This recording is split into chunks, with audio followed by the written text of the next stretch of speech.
Hi, my name is Rich Riley. I'm 43 years old.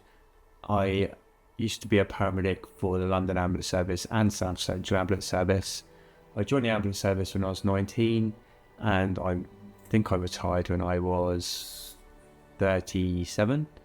Whilst I was working for South Central Ambulance Service, on the 26th of April 2013, at around 9:30, my life changed dramatically due to a high-speed RTA whilst I was at work.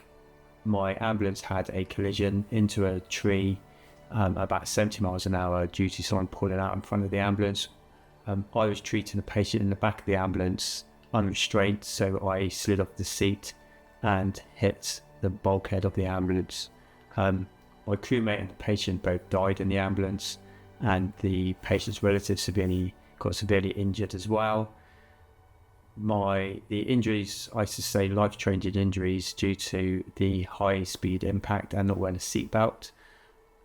I have multiple injuries due to the crash, where I broke my neck, my back, I had a punctured lung. I also broke 4 ribs. I damaged my spleen, broke my arm and shoulder, and ended up with a traumatic brain injury, which they took a while for them to find out. I spent 8 days in intensive care and also 4 days in a coma. Due to me working for the ambulance service, I didn't want to be one of these people who just gave up. So I set myself goals.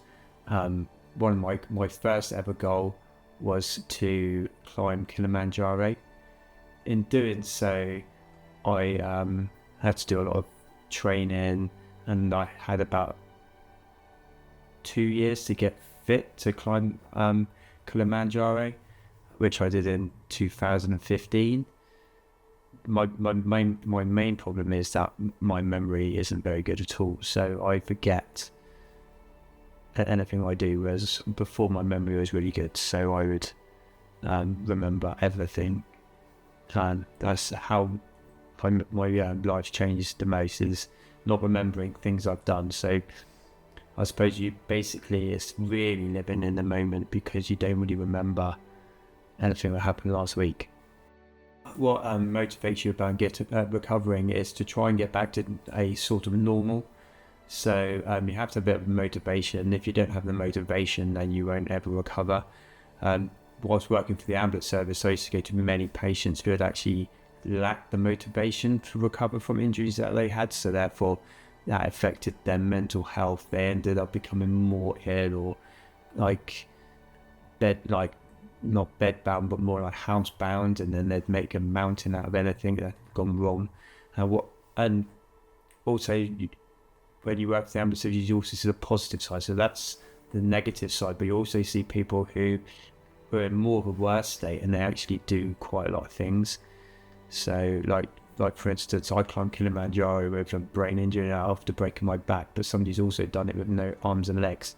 So but I think some people just feel sorry for themselves. So the motivation is not to feel sorry for yourself and then live your life, because you only have one life, so you might as well live it rather than sit at home and feel sorry for yourself. Directly after my crash, I used to have mood swings that I'd either find something extremely funny or extremely sad. So be one of those randoms who laugh at unfunny things in the cinema. I used to get quite frustrated that I couldn't remember what I'd done. I would also got quite frustrated when I couldn't do my role in the ambulance service and I had to retire. That's actually quite frustrating. But I do quite a lot of random activities. I also got a job at snow tracks teaching snowboarding, which is also a good way of using your time. When I was younger, I grew up liking the outdoors. I was in RAF cadets, where I spent quite a lot of time outside, learning reading, climbing mountains. So I just wanted to, I've always had a passion for the outdoors, so quite a lot of my my motivation was to stay active and being outdoors.